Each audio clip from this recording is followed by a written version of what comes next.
Hi viewers, I am Dr. Rahul Reddy from Androcare Andrology Institute.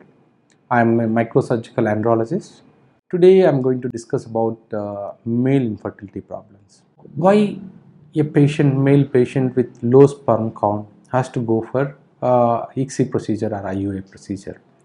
So there is treatment for male infertility.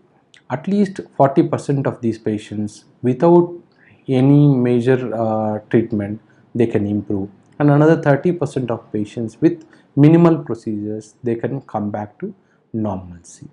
The reason for sperm count going down is lifestyle issues, hormonal imbalance, and obstructions because of the infections, and prostatic or seminal vesicle infections.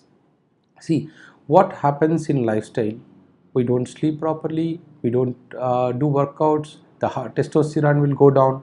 When the testosterone goes down, it suppresses the sperm count and even the ejaculate volume, the semen volume will go down. And the penetrating capacity of the sperm is also low when your testosterone is low. So we have to change our lifestyle to improve our sperm count.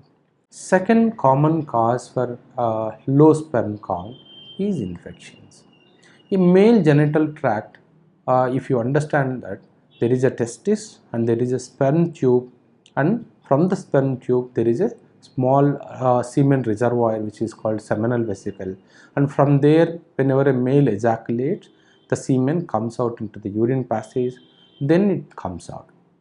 So in this complete tract, wherever there is infection, the sperm can get affected. So whenever we see a patient with low motility, the common cause is epididymal infection, and these are easily treatable. So if we start treatment in the early days, we can completely make this patient normal. The third part is the semen tube. If the semen tube is blocked, then it is difficult to treat. And the fourth part is the semen reservoir. We call it as seminal vesicle. The prostate and seminal vesicle, they produce the white color fluid which is in the semen. So most of the times we see patients with zero sperm count, but they ejaculate. But what they ejaculate is the fluid from the prostate or seminal vesicle, which is where there is no sperm inside. So this sperm tube is directly connected to your urine passage, and the seminal vesicle, the semen reservoir, is closely associated with the rectum, which is a motion pipe. So what happens if there is infection in the urine pipe? This infection can enter the prostate or seminal vesicle, and then it can cause severe infection. But why I say severe infection? Because most of these infections are silent infections. If you know that there is an infection, or if there is any pain, you can go to doctor, you will go to your doctor and get it treated. But most of the time these infections are silent. Whenever a patient comes to us with low sperm count, then we do semen analysis, we do semen cultures, we find out the kind of infection they have, find out the bacteria they have, and then we have to start treating these patients. But only catch in these patients is they need long-term antibiotics, unlike urinary tract infections.